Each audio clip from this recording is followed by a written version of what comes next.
Assalamualaikum warahmatullahi wabarakatuh. Teman-teman kelas IPA, semoga dalam keadaan sehat dan semakin semangat belajarnya.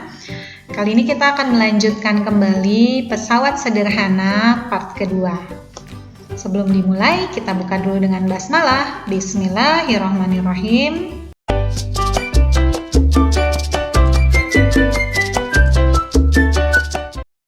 Kalau sebelumnya kita sudah belajar tentang tuas atau pengungkit, nah kali ini kita akan melanjutkan di bidang miring. Sesuai namanya ya, bidang ini memang miring. Jadi ini adalah bidang datar yang diletakkan miring atau membentuk sudut tertentu sehingga dia dapat memperkecil gaya kuasa. Nah, contoh bidang miring dalam penerapan kehidupan sehari-hari ada tangga, pisau, kemudian sekrup. Keuntungan mekanik dari bidang miring ini digambarkan dengan S per H atau W per F-nya. S itu adalah panjang bidang miringnya, kemudian H adalah ketinggian. Kita lihat di sini ya. KM itu keuntungan mekanik, S-nya panjang bidang miring, kemudian H-nya adalah ketinggian. Dinyatakan satuannya dalam meter. W adalah berat bebannya.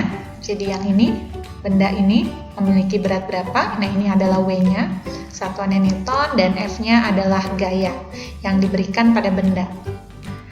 Nah, karena KM ini bisa kita hitung dari panjang bidang miring dibagi dengan ketinggian atau berat beban dibagi dengan gaya, maka ini bisa juga nih kita bentuk persamaan barunya, yaitu F kali S sama dengan W kali H. Jadi kalau misalkan salah satunya yang ditanyakan, nah kita bisa menghitung dari rumus ini. Sekarang kita coba ya ke contoh soal berikut. Ini ada 4 bidang miring, yang manakah yang memiliki keuntungan mekanik sama? Keuntungan mekanik yang sama. Jadi tadi kita sudah tahu bahwa keuntungan mekanik itu adalah S per H, yaitu panjang bidang miring dibagi ketinggiannya. Karena di sini yang diketahui adalah bidang miring dan ketinggian. Sementara berat beban dan gayanya tidak diketahui. Kita hitung satu persatu dari benda pertama, KM-nya. Supaya mudah teman-teman, karena ini satuan yang 1 meter 1 cm, kita rubah dua-duanya ke cm. Itu boleh, karena ini pembagian, nanti cm-nya sama. Tapi kalau mau dirubah ke meter juga boleh, jadi 80 cm rubahnya ke meter. Yang mana saja yang menurut teman-teman paling mudah ya. Tuh, yang penting harus sama. 320 cm dibagi 80 cm 4. Kemudian yang kedua ini 3,6 meter, kita rubah ke senti jadi kali 100 ya, 360 dibagi 90 jadi 4. Yang ketiga adalah 3 meter rubah ke senti jadi 300 dibagi 120 2,5. Dan yang keempat keuntungan mekaniknya 4 meter kerubah ke sentimeter jadi dikali 100 400 dibagi 125 3,2. Nah, dari sini udah ketahuan ya.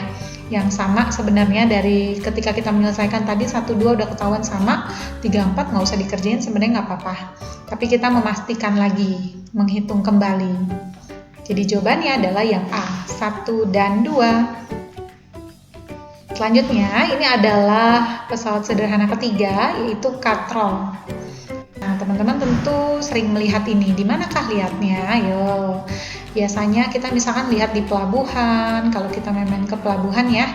Kalau ada yang mungkin ketika pulang kampung naik kapal, kemudian lihat pelabuhan, nah orang-orang memindahkan ini pakai ini ya. Atau kalau di desa-desa masih ada sumur timba, nah ini pakai katrol. Jadi katrol ini ada 3 jenis, yaitu katrol tunggal. Nah, tapi katrol tunggal ini kita bagi lagi jadi katrol tunggal tetap dan katrol tunggal bebas. Kemudian ada katrol gabungan, yaitu gabungan dengan antara si tetap dengan bebas ini. Tuh ya, katrol tunggalnya digabung. Nah, katrol tunggal atau katrol tunggal tetap ini berfungsi mengubah arah gaya. Jadi dia hanya mengubah arah gaya saja, sementara gaya kuasa dengan berat bebannya sama. Kalau dilihat di sini digambar ya. Jadi FK-nya sama dengan FB, gayanya si kuasa dengan beban, B berat beban gitu ya. Nah, ini sama. Sehingga keuntungan mekaniknya nilainya 1. Makanya kenapa dia disebut tetap. Ya, karena nilai FK dengan FB-nya sama. Jadi kalau kita bagi KM-nya yaitu FB per FK nilainya jadi 1, jadi sama. Nah, Sementara katrol tunggal bebas ini berfungsi melipatkan gaya, sehingga gaya kuasa itu bisa jadi setengah kalinya berat beban. Makanya keuntungan mekaniknya jadi 2. Sini ya, FK itu adalah setengah kalinya beban. Nah, kemudian ini FB-nya, sehingga keuntungan mekanik itu rumusnya adalah W per F. Kalau tadi di situ ya, di yang kita tahu pada tuas dan pada bidang miring, rumusnya keuntungan mekanik adalah W per F, atau di sini W-nya adalah FB, beban ya. Nah, FB dibagi FK. Jadi 1 dibagi FK-nya setengah. 1 dibagi setengah kan 2. Tuh. Kita lanjutkan. Pesawat sederhana berikutnya adalah roda berporos. Nah, roda berporos ini berprinsip mempercepat gaya saat berputar. Jadi dia memanfaatkan perputaran.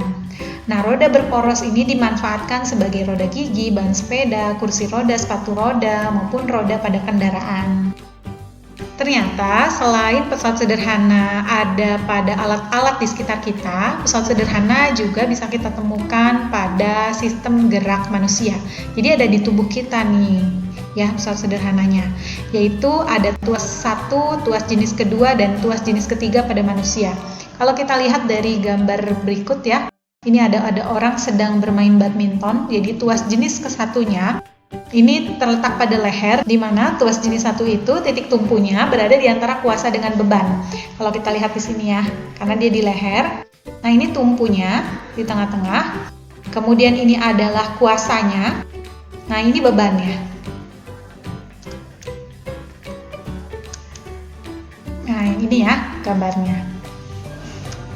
Kemudian tuas jenis kedua ini adalah tuas di mana beban itu berada di antara tumpu dengan kuasa. Nah, ini kalau di gambar ini pada kaki, ya, pada kaki saat orang ini berjinjit. Kalau kita lihat di sini, jadi bebannya ini tubuh nih yang warna merah, ini beban. Kemudian ini kuasa. Ketika otot memberikan gaya dorong ke depan, si ujung-ujung jari kaki ini adalah titik tumpunya. Nah, ini bebannya. Jadi bebannya di antara kuasa dengan tumpu, di tengah-tengah bebannya ya. Kemudian tuas jenis ketiga, ini adalah kuasa yang di tengah-tengah. Kan kemarin kita sudah diberikan singkatannya, tuas itu TBK. Tuas jenis 1 tumpu tengah, tuas jenis 2 beban di tengah, tuas jenis 3 adalah kuasa di tengah. Kuasanya terletak di tengah. Contohnya pada lengan. Saat lengan menekuk untuk mengayunkan raket nih, di sini. Nah, yang ini nih. Ya, yaitu gambar yang ini. Kuasanya itu yang ini. Jadi di tengah-tengah nih kuasa.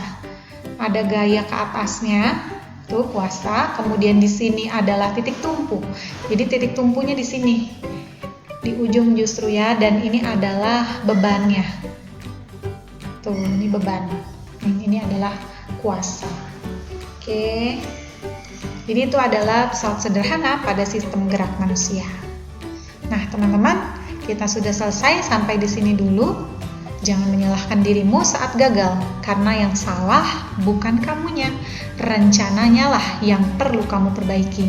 So, keep spirit ya. Kelas IPA, terima kasih. Mohon maaf bila ada salah. Alhamdulillahirrahmanirrahim. Assalamualaikum warahmatullahi wabarakatuh.